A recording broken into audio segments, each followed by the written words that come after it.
los trabajos previos de Lamarck construyeron en verdaderamente el tema de la teoría evolutiva para el caso de Darwin. Darwin utilizó mucho el trabajo de Lamarck, ¿no? Para construir. Sin embargo, como ya sabemos, el motor para Darwin, para Lamarck, fue el mismo organismo, ¿no? Esa fuerza vital, ¿no? Que realmente fue superada por la teoría de Darwin, en el cual planteaba que el motor era la misma naturaleza, quien actuaba, ¿no? Con un tema de selección natural, ¿no? Ahí tenemos, ¿no? Lamarck plantea esto, ¿no? La famosa herencia de los caracteres adquiridos, ¿no? Ante los cambios del medio ambiente, el organismo vivo sufre pequeños cambios para adaptarse, los cuales serán transmitidos a su descendencia generación tras generación. Está el ejemplo de el corte de las colas de los ratones, está el ejemplo de la circuncisión en los niños judíos, ¿no?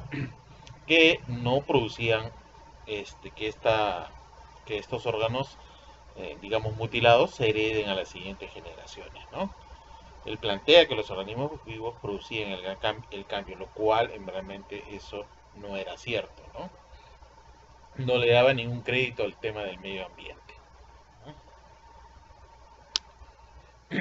Charles Darwin cambia eso, ¿no? Famoso viaje que ya hemos visto, ¿no? Hemos visto su trabajo alrededor del mundo, ya sabemos que su trabajo, sobre todo en la forma de los picos de los pinzones, ustedes ya les di el tema de los videos, ¿no?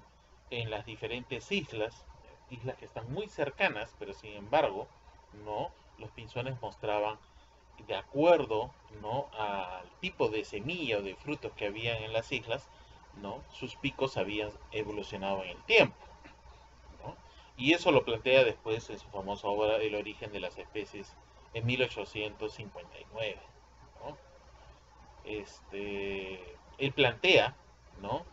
Que los organismos vivos tenían variaciones, que es variaciones fenotípicas, que finalmente son variaciones genéticas, pero recordemos de que Darwin no tenía a la mano instrumentos genéticos. Él solamente tenía lo que eran restos fósiles, características morfológicas. Pero él plantea, ¿no? De que existían diferencias morfológicas, fisiológicas o conductuales entre los individuos de una misma población. Quizás otro de los cambios de enfoque de Darwin es que él se centra, ¿no? Más que en el individuo, se centra en la población. Y eso fue un gran acierto, porque muchos de los cambios que se dan a nivel poblacional, ¿no? Dice, si se producía un cambio en el medio ambiente, aquellos individuos mejor adaptados a este cambio, a su plasticidad también genética, dejarían mayor descendencia dentro de la población. Con el tiempo, esto iba a dar un cambio gradual, ¿no? Y vamos a tener pues un grupo, una población que se va a dividir, digámoslo así, en dos subpoblaciones que con el tiempo pueden dar lugar a dos razas, a dos variedades diferentes, y si le damos más tiempo, porque eso es importante, el tema del tiempo, finalmente vamos a tener dos, ya no variedades o razas, sino dos especies diferentes, ¿no? Y eso es quizás uno de los grandes aportes, ¿no? Donde Darwin plantea pues un cambio en el tiempo, un cambio gradual, que no es del todo cierto, porque hay otro tipo de cambio que vamos a ver más adelante, pero a plantear un cambio gradual es una de esas premisas. Y bueno, ya les dije, el otro aspecto es que él construye toda su teoría en base a aspectos taxonómicos, morfológicos, conductuales, fisiológicos, porque no tenía las herramientas en ese tiempo. Cuando él estaba haciendo su viaje, Mendel recién estaba realizando sus trabajos, y ya sabemos que los trabajos de Mendel cayeron en olvido hasta 1900, ¿no? Cuando ya Darwin había publicado el tema de el origen de las especies, que ya sabemos que lo publicó un poco forzado también, porque le iban a ganar la primicia, ¿no? Ese es el famoso trabajo de Wallace. Wallace también hizo un viaje importante a la zona de Borneo, ¿no? Esa zona de Nueva Guinea, y también concluyó lo mismo que Darwin había hecho 30 años antes, ¿no? Y ahí tenemos, no debemos olvidar, el motor es la selección natural. al mirar el medio ambiente, sí el medio ambiente, ¿ok? Y un aspecto importante es que en los individuos en una población tienen variación, ¿no? Comienzan a haber hay pequeños cambios. En una población no vamos a encontrar que todos los individuos son idénticos, sino que hay pequeñas variaciones. Variaciones que están manejadas por su tema de sus genes, sí, claro que sí. Hay un tema genético que determina esas características fenotípicas. Ustedes ya han visto estos en el curso de genética, ¿no? Donde la característica fenotípica de una población o de un individuo está determinado por el componente genético más el medio ambiente. ¿Ok? Y este aspecto, estos cambios, ¿no? Estos pequeños cambios a través del tiempo, por el tema de la selección natural, porque estamos hablando de poblaciones silvestres, va a determinar, ¿no? Que estos mecanismos se hereden o no. Que haya rasgos, que son miles de rasgos, que se hereden, ¿no? Unos mejor que otros. Si hay un cambio en el medio ambiente y yo tengo la disponibilidad de la variación genética y fenotípica en una población, ¿no? Algo así como un jugador de cartas, que mientras más cartas tiene, más opciones tiene, ¿no? Esa variación va a determinar por el medio ambiente, o conocido como selección natural, va a determinar que se hereden con mayor éxito o menor éxito. Lo que Darwin determinó también que se llamaba el más apto, ¿no? El más apto, ¿ok? Bueno, ahí están quizás los 5 postulados que resumen el tema de Darwin que no debemos olvidar, ¿no? Para Darwin los cambios eran graduales, no había saltos evolutivos, lo cual se probó después que no es cierto. Hay cambios graduales, pero también hay saltos evolutivos, en verdad hay ambos, ¿no?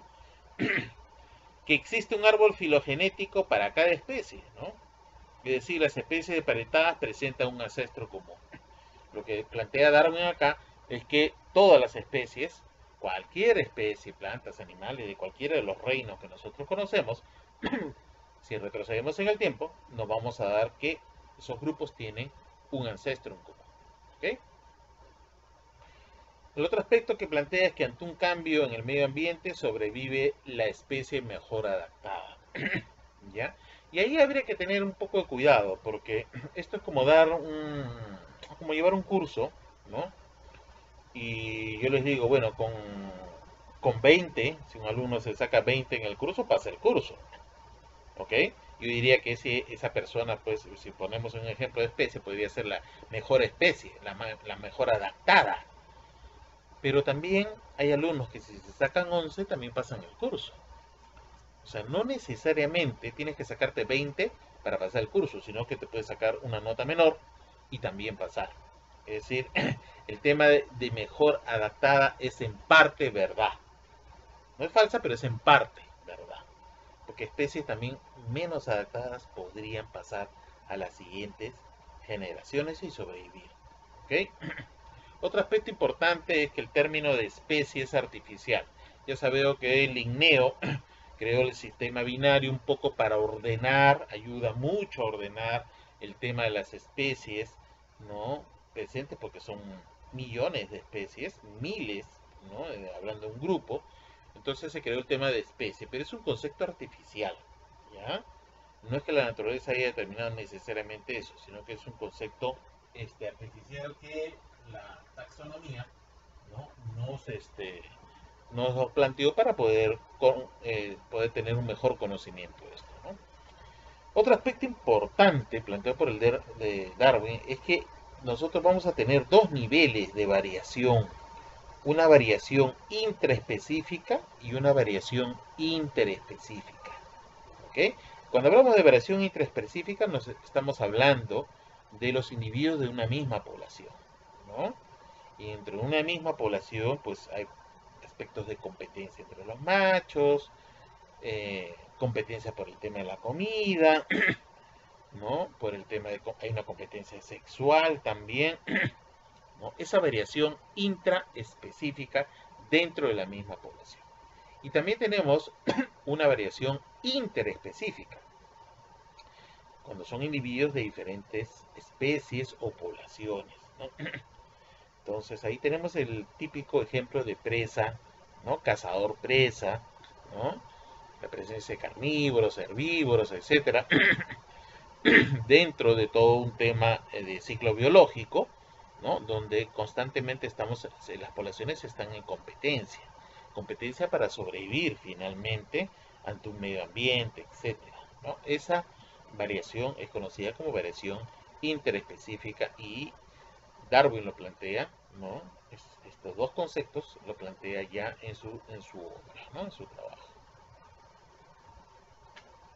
Bueno, ahí tenemos otro aspecto también importante es el tema gradual. ¿Por qué Darwin plantea el tema gradual? Porque él se basó también en información geológica y sobre todo en información de restos fósiles. Si ustedes ven ahí, ¿no? Eh, Podemos hacer una gran separación, de repente sin ir muy lejos, podemos ver una gran separación de individuos o de poblaciones vertebradas e invertebradas. Y nos vamos a dar cuenta que los más antiguos son invertebrados, ¿no? Y es más, en estratos donde estamos hablando ya de etapas, por ejemplo, en el Cámbrico, ¿no? Para atrás, que estamos hablando de 600 millones de años para atrás, teníamos un mar poblado y probablemente algunos estratos terrestres muy cercas a ambientes acuáticos, invertebrados. Ahí no había vertebrados. Los vertebrados vinieron después, ¿no? Unos 600 millones de años para adelante es cuando recién aparecieron los vertebrados. Y aparecieron también en un aspecto gradual, es lo que Darwin se basó gracias a los trabajos de otros geólogos, donde él ve pues que comienza a subir en complejidad los animales. Y los animales más complejos son más recientes, mientras los animales más simples vamos a encontrar mayor antigüedad, ¿no? Entonces, nosotros vamos a encontrar primero peces antes de anfibios, y estos antes de reptiles, y estos antes de probablemente mamíferos y aves, ¿no? Pero no al revés, no mezclado. Vamos a encontrar nosotros simplemente una, una variación gradual, donde la complejidad, con la adquisición de nuevas características anatómicas, fisiológicas, etcétera, van a ir para los años más recientes. Vamos de lo más antiguo a lo más reciente, de lo más simple a lo más complejo, no al revés, ¿ya? Por eso es que Darwin plantea de que el cambio ha sido gradual, ¿no? En millones de años. Y ahí tenemos un ejemplo sencillo, ¿no? Los primeros cordados, famoso anfioxo, ¿no? Ustedes ya lo han visto en otros cursos, ¿no? Dio origen, pues, primero a peces, que eran, cartilaginosos, ¿no? Peces que eran cartilaginosos. Después aparecieron peces ya, este, óseos. Incluso vio pues algunos errores, ¿no? Por ejemplo, los peces acorazados, estos peces que tenían toda la cabeza prácticamente acorazada, pues desaparecieron y no dejaron descendencia alguna, ¿no? Quizás algunos se le llaman el error evolutivo más grande, ¿no? No sobrevivieron, pero sin embargo, bueno, ahí están sus restos, ¿no? Y después han ido apareciendo pues los peces y de acá hemos tenido que hacer el salto evolutivo de un medio acuático a un medio terrestre, probablemente con algún tipo de anfibio, ¿no? Previo, y de ahí pues pasar a los reptiles, y los reptiles en realmente dieron origen, ¿no? A aves y mamíferos, que vamos a ver que hay una unión en bastante ligada con ellos, pero vemos que es un cambio desde lo más simple a lo más complejo, y es un cambio casi gradual, ¿no? Bien, algunos problemas evolutivos aún no resueltos, ¿no? Uno de ellos es que el azar por sí solo, porque los cambios son al azarosos, no ha explicado aún el origen de la vida. No se ha podido imitar el proceso ocurrido hace millones de años. Hasta ahora, con todo el adelanto que tenemos, con todas las cosas que hemos podido hacer, hemos obtenido, sí, ya hemos visto en las primeras clases, hemos obtenido pues proteínas, ácidos nucleicos, lípidos, incluso estos coacervados que probablemente podían haber llevado a unir a estas moléculas, pero lo que no hemos obtenido es el metabolismo. De laboratorio no ha salido ningún organismo todavía creado probablemente con las condiciones previas, iniciales, no ha habido, no hay. No ha salido tenemos los elementos, pero es como un juego de Lego que está, ¿no? Las piezas están, pero no está el armado de la estructura. Y el tema energético, cuando hablamos del tema energético, estamos hablando del tema evolutivo, pues no ha salido nada que produzca un tema evolutivo metabólico, ¿no? Desde el laboratorio, por más que nosotros tratemos de imitar las condiciones previas. No lo hay, ¿ya? Hasta ahora no lo hay. Bien, otro aspecto importante que todavía no ha sido es las grandes desapariciones masivas. Recuerden que ha habido, ya se les mostró, cinco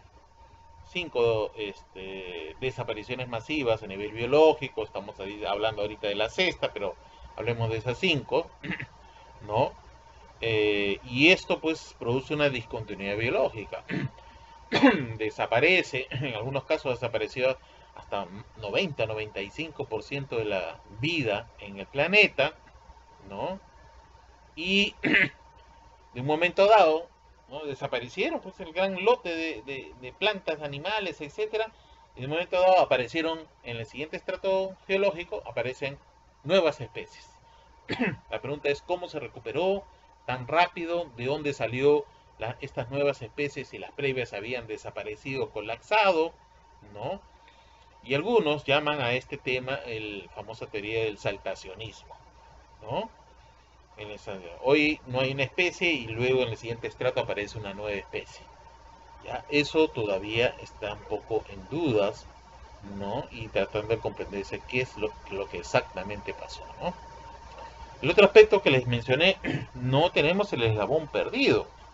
No hay el organismo intermedio de que nosotros asumimos por lógica, ¿no?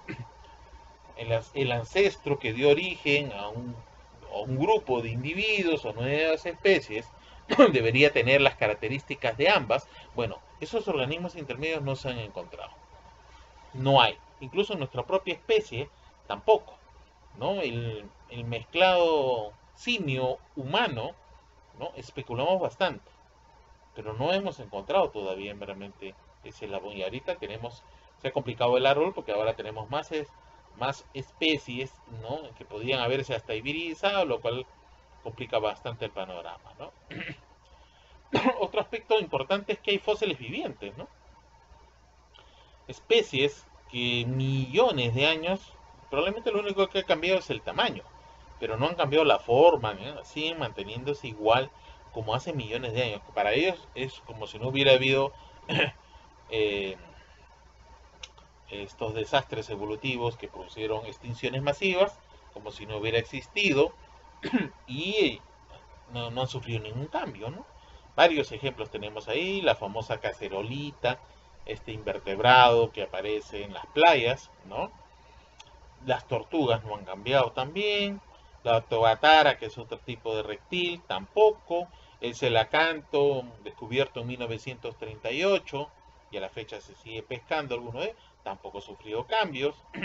La cucaracha, ¿no? La periplaneta americana famosa, o cosmopolita, tampoco, ¿no? Desde hace unos 350 millones de años está la cucaracha presente. El anfioxo tampoco ha sufrido cambios, ¿no? Etcétera. Esos fósiles vivientes, ¿no? Como si el tema de la selección natural de la evolución no hubiera obrado en ellos, ¿no?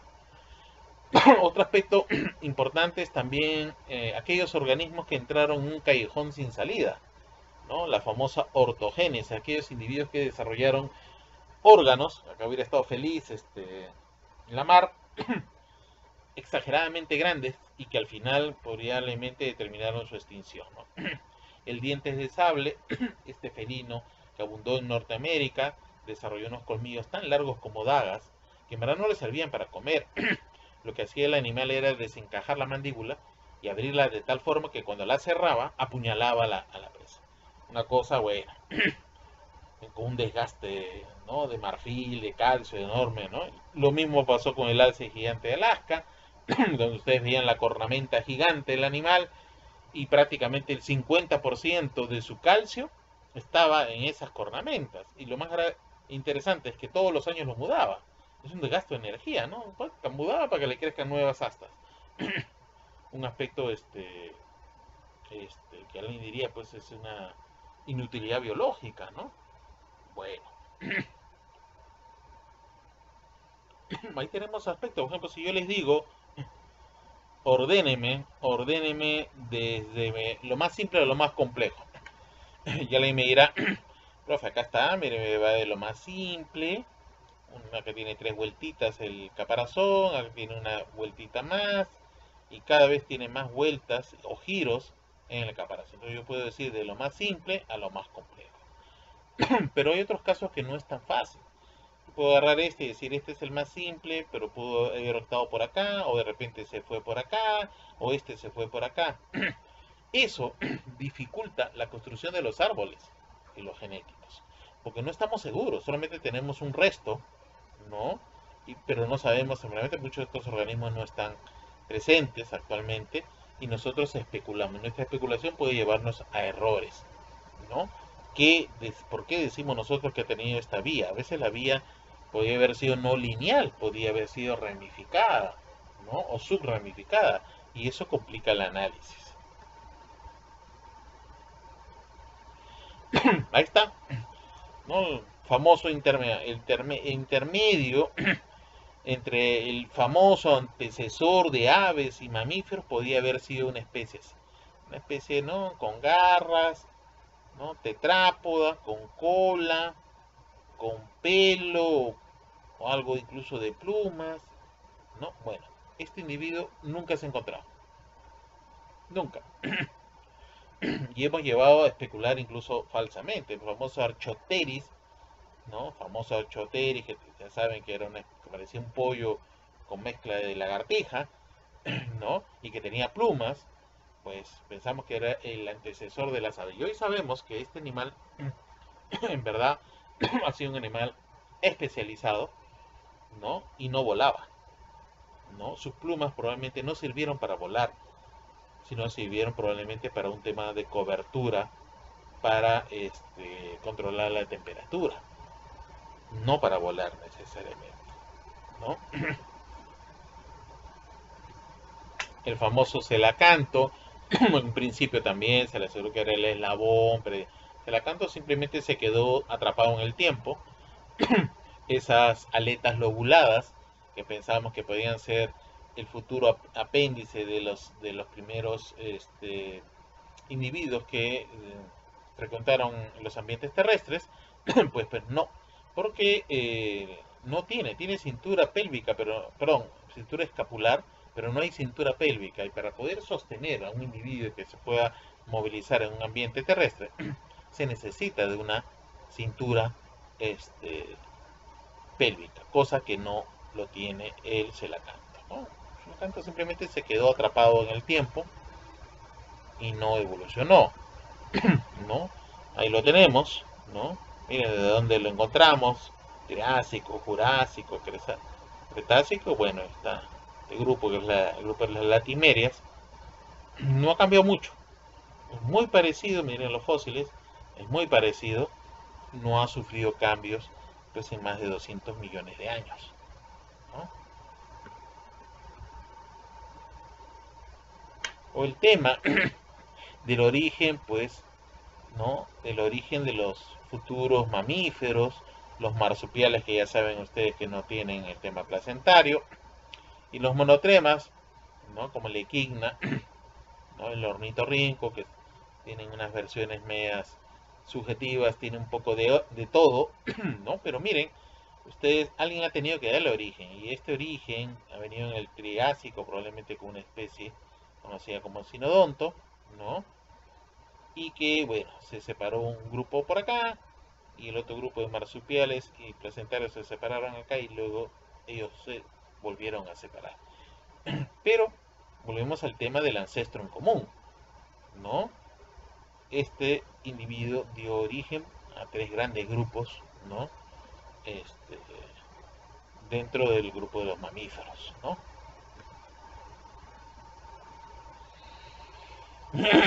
Miren, ¿no? 300 millones de años tenemos al pelicosaurio. Esto se parece más a un reptil, ¿no? ¿No? Luego aparecieron los dinocéfalos, gorgonóxidos, ¿no? Pero aún así seguía teniendo un aspecto de reptil, ¿no? Acá no había glándulas mamarias. El grupo de los mamíferos es por las glándulas mamarias, ¿no? Y luego a Dicinodontos a 250 millones de años y ahí probablemente apareció el tema de mamíferos. Fue un salto enorme. Estos individuos no producían leche. Probablemente podían ser controlada la temperatura, sí, probablemente sí controlada, pero producir leche fue un salto evolutivo a ese grupo que les permitió finalmente ser un grupo exitoso, ¿no? Los mamíferos son un grupo exitoso, ¿no?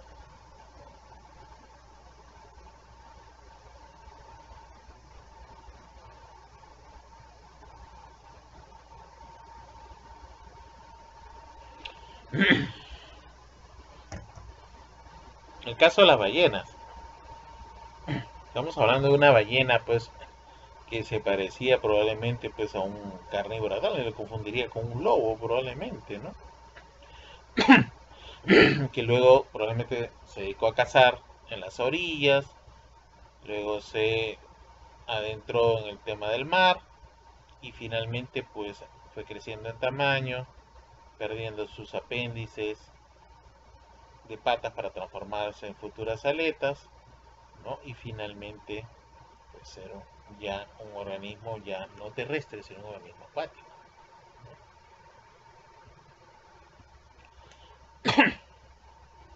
Ahí tenemos probablemente las dos grandes separaciones.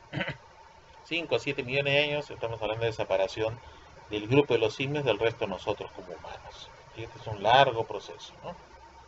Pero si retrocedemos en el tiempo, ¿no? Nos vamos uniendo al grupo de los mandriles, ya los grupos de los monos que solamente son arbóreos, y finalmente los lemures, ¿no? Y probablemente tengamos un antepasado todos muy parecido a un lemur, ¿no? Muy parecido a un lemur, ¿no? Hemos pasado de un tema arborícola a un tema ya no arborícola. Estos individuos ya son más terrestres que arbóreos, ¿no? Bien, un poco para unir, ya lo hemos hablado, la famosa teoría del neodarwinismo, teoría sintética, donde los señores Dohansky, genetista, Ernst Mayr, sistemático, y George Gaylord Simpson, paleontólogo, formaron esta teoría, ¿no? Donde plantean 8 procesos básicos para el tema de origen de las especies. Se habla de mutación genética, recombinación genética, cambios estructurales y numéricos en los cromosomas. Acá se le pone ya el concepto de genética que no tenía Darwin. Luego selección natural, aislamiento reproductivo, ¿no? Inmigración, que probablemente explica lo que planteó Darwin en sí, en su teoría. Y tenemos migración, bueno, hibridación, deriva génica, efecto al azar, que fueron ya aportes ya de la parte sistemática, ¿no? Entonces esta teoría sintética trata de agarrar los principios de Darwin y agregarle otros nuevos que Darwin, herramientas que Darwin careció en su momento, ¿no?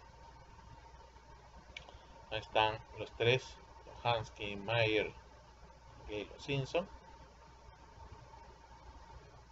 Bien, y en cuanto a mutación génica, pues esto,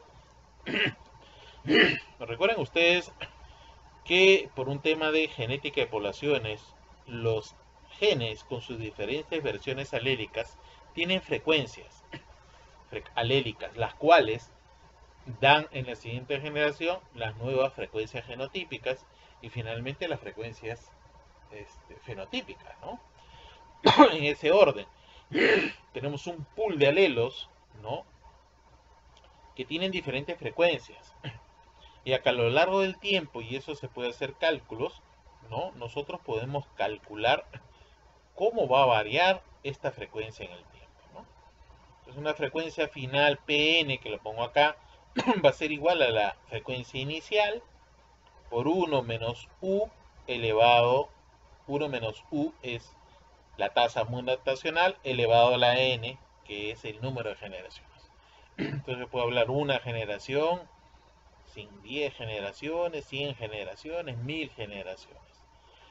Los cambios en las frecuencias alélicas para los diferentes genes de una población se dan en el tiempo, en muy largo tiempo. Y hay la posibilidad de poder calcular eso.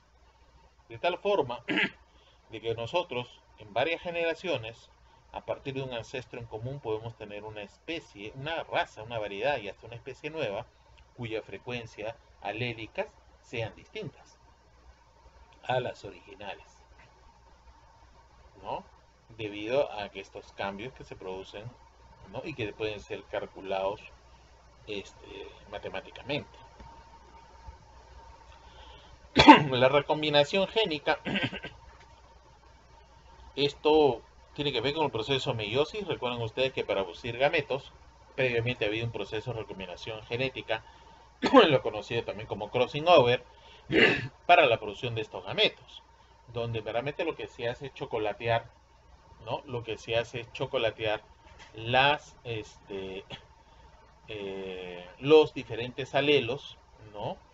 Se recombinan, y estamos hablando no de uno, sino de los más de 20.000 genes que tienen en el caso de humanos, se recombinan y vamos a tener nuevas combinaciones que van a pasar a las siguientes generaciones, ¿no? Y miren ustedes, estas nuevas combinaciones, si yo tengo dos alelos diferentes, me pueden dar 4 genotipos diferentes. Si tengo un gen tiene 3 alelos, me puede dar 6 tipos. Si tengo 4, me va a dar 8. Y así sucesivamente. Mientras más alelos tenga un gen, más combinaciones diferentes de genotipos tendrán. Y al tener más combinaciones diferentes de genotipos, vas a tener también más combinaciones de fenotipos. Y eso es lo que pasa en una población. Hay variabilidad genética gracias a esta recombinación,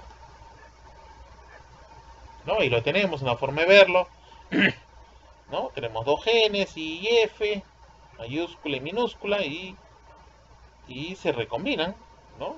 Miren acá, este de acá se va a recombinar, este de acá, con tipo de gametos, ¿no? Y luego voy a formar, ¿no? Voy a formar un individuo con un genotipo diferente. Este es I minúscula y este es I mayúscula, este es heterocigota. El genotipo es diferente. Mientras, y eso que estamos viendo con dos alelos diferentes, pero si tuviera más alelos, la recombinación sería mucho mayor, ¿no? Lo que nos han enseñado por un tema de didáctica es tener un gen con uno, dos, tal vez 3 alelos, pero no más, absolutamente no más. Pero muchos hay genes que pueden tener cientos de alelos, ¿no? Lo cual le da la posibilidad de formar más genotipos. Los cambios estructurales, que también es parte de la genética, ya sabemos que hay cambios estructurales, ¿no? Como las duplicaciones, las inversiones, las translocaciones. Y hay cambios numéricos donde se altera todo el juego, ¿no? El 2n se puede volver un 3n, un 4n, ¿no? Todo el juego completo, ¿no? Y es lo que nosotros observamos, ¿no? Cambios estructurales, ¿no? Ahí tenemos, ¿no? La comparación de los cromosomas humanos con ratón, por ejemplo, ¿no? Por colores vamos a encontrar los genes que se encuentran en común, ¿dónde están, no? ¿Dónde están estos genes? Bueno, si nosotros vamos a suponer tenemos acá el cromosoma 7, y bueno, estos genes de cromosoma 7 los encontrar en el cromosoma 5, en el 6, ¿no? Probablemente en el 12 y 13 de ratón. Están ordenados en distintas posiciones. Y el número de cromosomas también es diferente, ¿no? Son cambios estructurales, ¿no? Uno de los más conocidos y es famoso es el cambio estructural que se produjo por la fusión, ¿no? Por la fusión de dos cromosomas, ¿no? La fusión de dos cromosomas, ¿no? Que dieron lugar. Recuerden que los primates mayores, como chimpancés y gorilas, tienen 48 cromosomas. Y lo que se asume es que ha habido una fusión de dos de los cromosomas, en este caso ponen el chimpancé, que dio lugar a una reducción en el número. Dio lugar al cromosoma 2 en humanos. Y a la hora que han hecho más estudios, han encontrado pues mucha similitud en estos dos cromosomas con los mismos genes, ¿no? Que se fusionaron en un tema evolutivo posterior. Hubo una fusión y ahí hubo otros cambios, o sea, hubo traslocaciones, hubo delecciones, fusiones, etcétera. Pero este cromosoma 2 humano, ¿no? Probablemente fue el origen, ¿no? De la fusión en el pasado de los dos cromosomas de chimpancé, gorila y orangután. O sea, antes, estamos hablando de un antecesor común a los cuatro, ¿no? Y bueno, dio lugar a este cromosoma 2, ¿no? Y lo que podría haber pasado ahí es un salto evolutivo. La aparición del grupo humano, esta especie, ¿no? Que camina en dos patas, igual que muchos de los primates, pero con ciertos aspectos evolutivos probablemente superiores a sus antecesores, ¿no? Ahí lo tenemos, ¿no? Esta fusión y quizás el cambio evolutivo más grande que se ha podido dar, ¿no? En nuestra especie, ¿no? El otro son los cambios numéricos que se dan, ¿no? Pues haber habido de 2N pasar a 3N a 4N en muchas especies, o la pérdida o la edición de un cromosoma adicional, pues, ¿no? Una monosomía que le llamamos, o una trisomía, ¿no? O tetrasomía incluso, que puede haber dado la aparición de nuevas especies, ¿no? Ya pasa, en algunas especies se encuentra así, ¿no? Eh, por ejemplo, en salmónidos, el número cromosómico no es fijo. Tienes un determinado número de cromosomas, pero en otra especie, sigue siendo salmónido, tiene de repente 2 o 4 cromosomas adicionales que están dando vueltas ahí, ¿no? Entonces, eso también, los cambios numéricos pueden haber sido motores de cambio también. La selección natural, que es lo que planteó Darwin, los aspectos de adaptación o de fitness, que no es otra que la capacidad reproductiva que tiene una especie, ¿no? Ahí podemos tener nosotros también algunos cambios, ¿no? Puede haber una selección normalizadora, ¿no? Tiende a eliminar ¿no? eliminar mutaciones, ¿no? Que disminuye la capacidad reproductiva de la adaptación, produce homocigosis, ¿no? O la selección equilibradora tiende a favorecer los individuos heterocigotas, favoreciendo la variedad genética. Las poblaciones pueden ser más heterogéneas o más homogéneas. ¿Ya? Eso se da, ¿no? La migración, otro aspecto también que se ve como cambio, ¿no? Las migraciones se han dado, ¿no? Un grupo de animales se desplazan, ¿no? Por aspectos de búsqueda de alimento, puede ser por cuestiones también catastróficas, terremotos, inundaciones, en fin, ¿no? El tema migratorio, ¿no?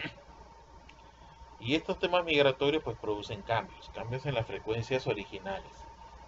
Tienes una población y de repente te llega una población migrante, se comienza a reproducir y lo que va a pasar es que me va a producir cambios en las frecuencias. Y estas formas también se pueden calcular, ¿no? Hay forma de poder calcular esto, ¿no? Como esto, ¿no? Tengo una población base, imagínense 3 individuos y tengo una población migrante. Estos 2 individuos van a viajar, ¿no? Pero miren ustedes, inicialmente tengo 3 individuos y esta es mi frecuencia de mi alelo recesivo, en este caso A, minúscula, 1/3.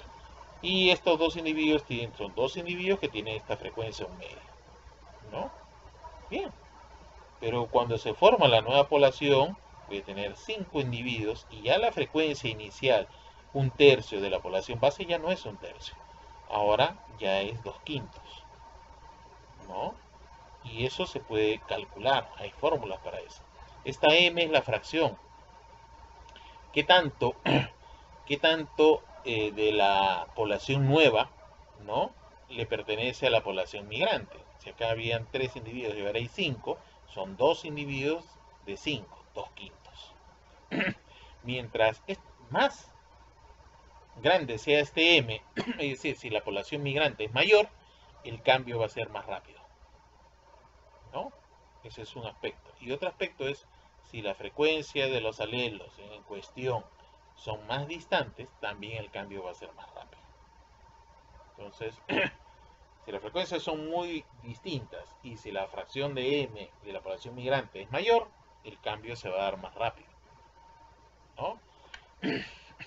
La hibridación es otro aspecto importante también. El vigor híbrido, ¿no? A veces dos especies que están a punto de separarse o dos variedades se juntan, se obtiene un grupo de individuos que son superiores a los padres. Y con el tiempo estos híbridos superan y ya los parentales que dieron origen a estos híbridos desaparecen, ¿no? Ahí pues esto favorecía el vigor híbrido, la heterocigosis, ¿no? Entonces, así pasa también en las poblaciones. Ahí está, ¿no?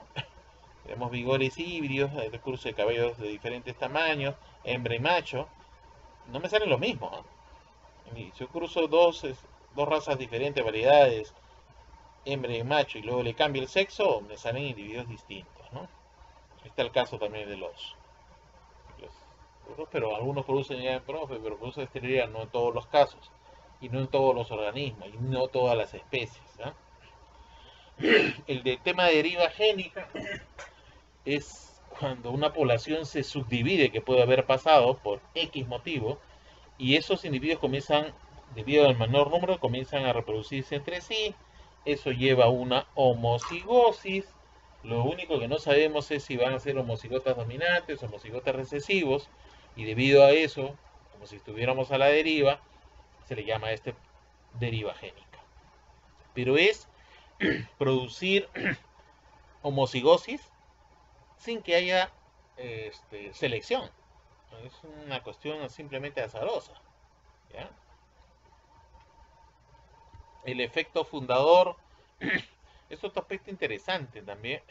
Cuando un grupo, ¿no?, pocos individuos se separan y en menor número entran en endogamia, entran en un tema de deriva génica y después se amplían y comienzan a reproducirse y aumentar en número, y finalmente son individuos que son muy diferentes a los que dieron origen.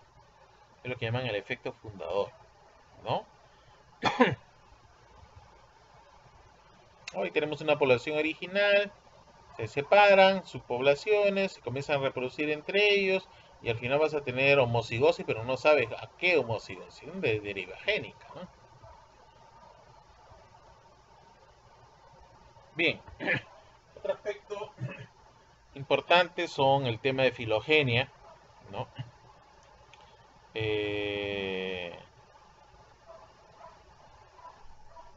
Ahora se usa mucho la información molecular, pero no debemos olvidar que esta información molecular tiene que estar cotejada con la información también taxonómica, metabólica, fisiológica, como quieran llamarlo, y hasta conductual, ¿no? El primer, y eso tiene que ver con la microevolución, es lo que es a nivel de árbol genealógico. Nos movemos en una escala de tiempo no muy alta, ¿no? Pero a nivel de árbol genealógico, a nivel de los sucesores, ¿no?, descendientes. Y el otro aspecto es cuando ya nos movemos un tema más supra o macroevolutivo, ya cuando hablamos de la estructura poblacional, ¿no? ¿Ok? No olvidemos que la suma de los árboles genealógicos me da un árbol el árbol filogenético, ¿ya? Es la suma de ellos, ¿no? Entonces vamos a movernos siempre a un nivel de microevolución, hasta la genética poblacional, y a nivel ya de filogenia, que es la macroevolución que hablamos ya de sistemática, paleontología, etc. ¿Ya? Son dos niveles. Ahí lo tenemos, ¿no? Miren ustedes, un árbol genealógico me va a formar finalmente una rama de este árbol filogenético, ¿no? Y de acá, pues, por ejemplo, puede ser, pues, estos son peces, anfibios, reptiles, aves, mamíferos. ¿No? Esta pequeña rama no es otra cosa que la suma de varios árboles genealógicos. O sea, no están desligados, ¿no? Uno es consecuencia del otro, ¿no? Y ahí vamos a tener nosotros, ¿no? Estos aspectos de la filogenia, lo que aplicamos en árboles, ¿no? Algunos le llaman esto, bueno, inicialmente llamaba unidad terminal operativa, esta unidad que se une con otra unidad en un nudo y luego a través de una rama nos seguimos al siguiente nudo donde podemos llegar pues a un ancestro común y finalmente una raíz, ¿no? Esto es lo que vamos a encontrar. Nosotros vamos a encontrar siempre un árbol, ¿no? En la raíz, ¿no? La rama y el nudo, ¿no? Y bueno, lo que es el ancestro en común y los individuos, o los uto que le llaman, ¿no? Los vamos a encontrar nosotros en este árbol, ¿no? Podemos tener una filogenia de organismos, podemos tener una filogenia de genes, podemos tener una filogenia de alelos. En pocas palabras, en los árboles filogenéticos nosotros nos podemos mover a diferentes niveles, ¿no? Y ahí, bueno, viene un poco el tema. Podemos hablar de hibridación. Este individuo de acá se hibridiza con este, una filogenia de organismos, sale otro individuo, lo cual complica el análisis, ¿no? O podemos tener una filogenia de genes, hay recombinaciones, también lo complica. O una filogenia de alelos, ¿no? Donde nosotros vamos a encontrar también información genética, pero que obtener los resultados no es tan fácil. El análisis puede ser complicado para el tema del árbol. Podemos hablar de especiación, se puede hablar de duplicación, los genes también se duplican, ¿no? Hay genes que no están presentes únicos, sino que están varias copias en el genoma. O podemos hablar de mutaciones, ¿no? Si hablamos de alelos, ¿no? También podrían ocurrir catástrofes naturales que eliminan estos utos, ¿no? Y queda solo uno. O podría eliminarse pseudogenes. Hay genes que funcionan y después dejan de funcionar, pero no desaparecen, están ahí, pero ya no se expresan, ¿no? O podría fijarse un alelo, lo más sobrevive, el resto de los alelos, ¿no? Simplemente no pasa, ya se extinguen, ¿no? Por ejemplo, ¿no? El grupo de los marsupiales, 120 millones de años, ¿no? Y hace 90 millones de años se separó este grupo, ¿no? El grupo de los primates del resto. El grupo carnívora, ¿no?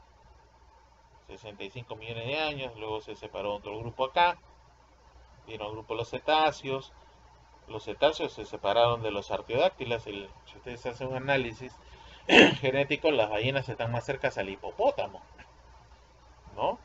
Y bueno, acá están los caballos, los tapires, las jirafas, ¿no? ¿No? Pero lo que sí vamos a encontrar es una graduación en el tiempo, ¿no?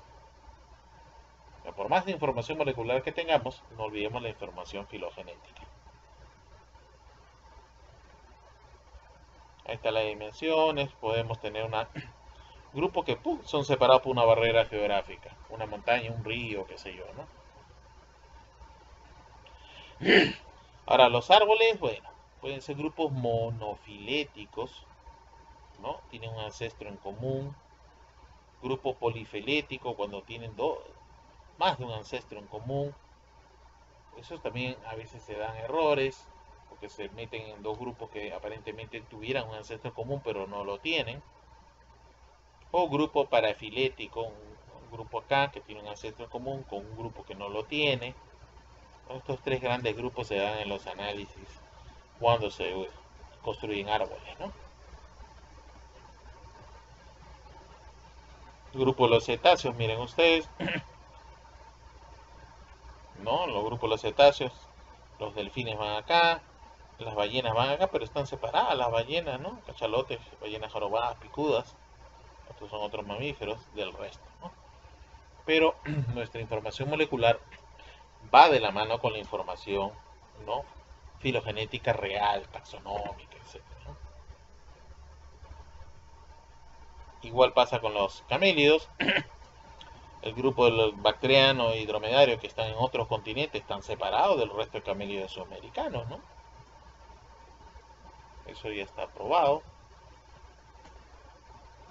Y otro aspecto que es usar la información molecular para tratar de catalogar, pues antes que desaparezca, que es lo que está pasando, ¿no? ¿No? Este cuadrito de acá donde están, pues, bueno, están los vertebrados, las plantas, ¿no? Moluscos, crustáceos, los insectos, que es un gran grupo, ¿no? Probablemente 1.7 millones representa esto. Se calcula que son 10 millones o tal vez 100 millones. Para poder catalogar todo eso probablemente falte tiempo. No lo podamos hacer, ¿no? Tener todos los genomas de todas las especies, probablemente eso no se dé, ¿no? Algunos aspectos críticos también es que algunas aparentemente pues encontramos diferentes especies o géneros cuando realmente es lo mismo, ¿no? Eso también complica el análisis. Se está usando mucho el tema del citocromo oxidasa, incluso ya hay un trabajo bonito de peces ornamentales en Perú. Se usa mucho la citocromo oxidasa, ¿no? Esta citocromo oxidasa 1, que es una secuencia muy cortita, ¿no? Y que permite ser una especie de código de barras, ¿no? Ahí incluso ya existe un programa que maneja esto. Está código de barras, que lo pueden encontrar acá en el link, que lo menciono. Bien.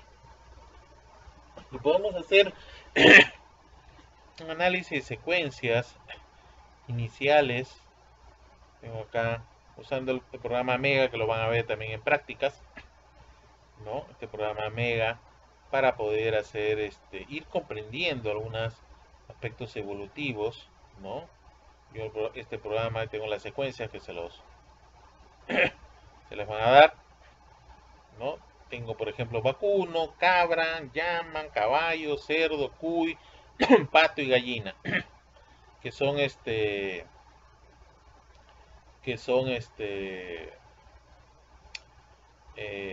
bueno, pato y gallina son aves, el resto son mamíferos, ¿no? Pero la mayoría son rumiantes, vacuno, cabra y llama, deberían estar más cerca evolutivamente por la historia que nosotros conocemos, más alejado podría estar el tema de el caballo, más el cuy y pato y gallina deben estar aparte, con la información que yo tenga molecular de cualquier gen, de cualquier secuencia. Ya vamos a ver un ratito.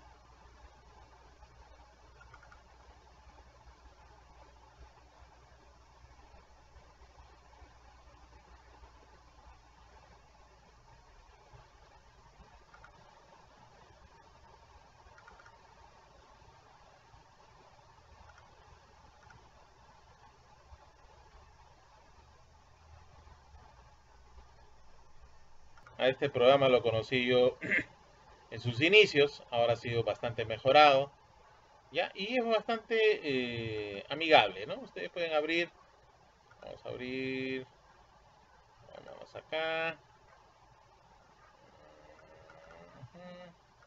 Vamos a abrir el de secuencias. A ver, a ver, a ver. Ojalá que me permita.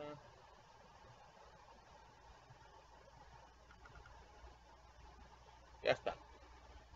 Ahí les dice, el programa les dice, para un poquito, ¿no? Les dice, ¿qué vamos a ver? Vamos a ver una secuencia nucleotídica, perfecto, le dan OK.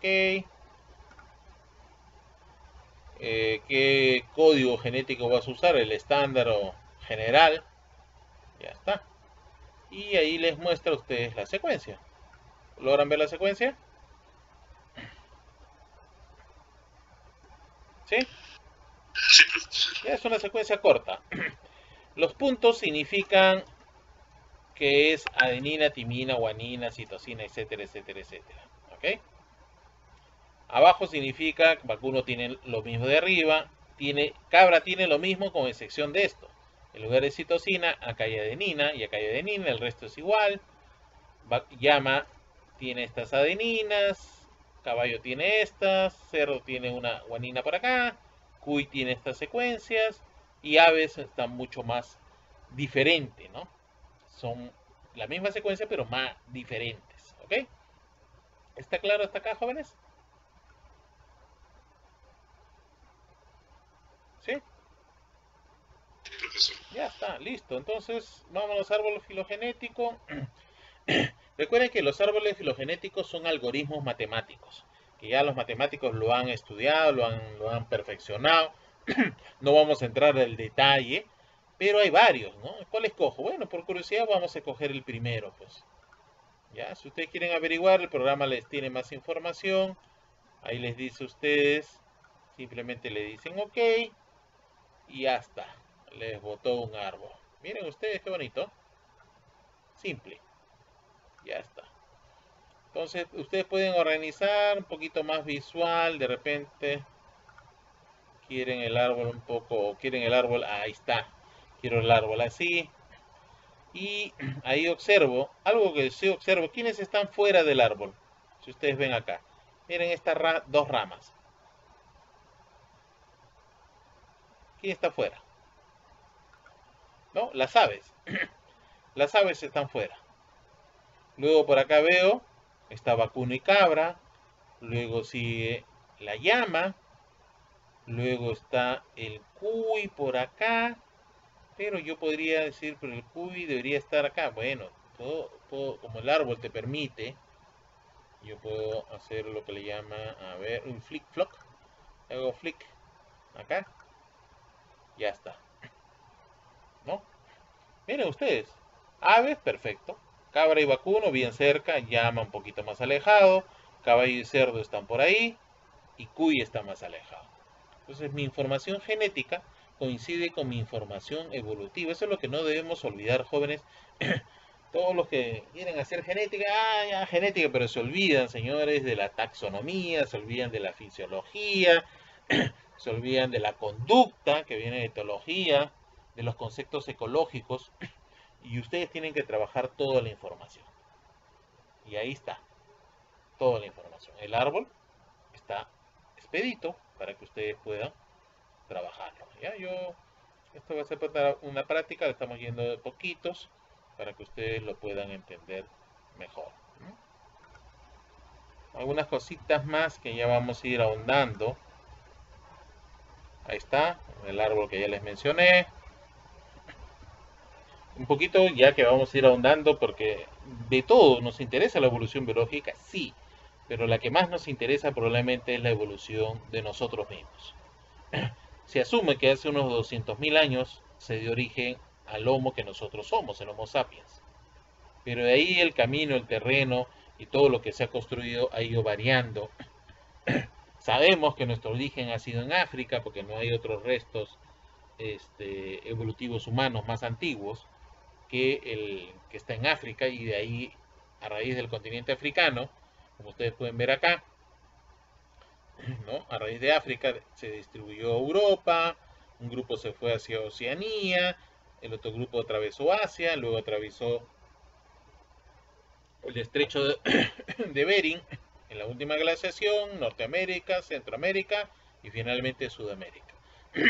Y todos los rostros han sido encontrados siguiendo ese orden. Los más antiguos es en África, no ha habido otro más antiguo en cualquier otro continente. Son los africanos, ¿ok? La Eva negra que le dice. Cada vez hay información, eso más o menos lo que se ha encontrado, ¿no? En diferentes escalas. Y cuando se hacen los análisis, pues encontramos cosas así, ¿no? Los humanos en un grupo, los simios acá como grupo externo, acá le han puesto Neandertal porque ya hemos tenido acceso a algo de material genético de los Neandertal, pero seguimos planteando el tema, los africanos más antiguos. Probablemente los africanos no tuvieron el Neandertal, en lo que se presume. No, ellos no tuvieron, los europeos y asiáticos sí, posteriormente los americanos también, ¿no? Pero bueno, nuestro primo hermano nos sigue dando sorpresas, que lo vamos a discutir más adelante, pero un grupo muy exitoso, que se expandió, miren ustedes, creció, creció, creció, se expandió, pero hace 20.000 años no más desapareció.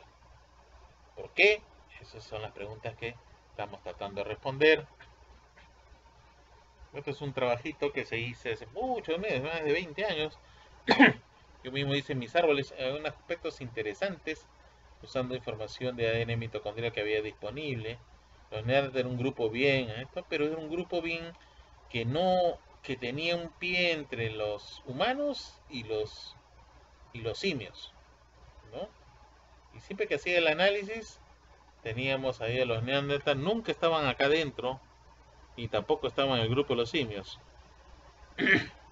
Interesante porque algunos plantean que probablemente el Neanderthal era un grupo humano, probablemente previo.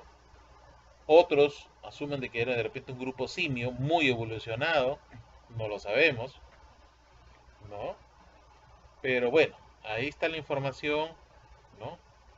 Que que lo vamos a ir manejando, ¿no?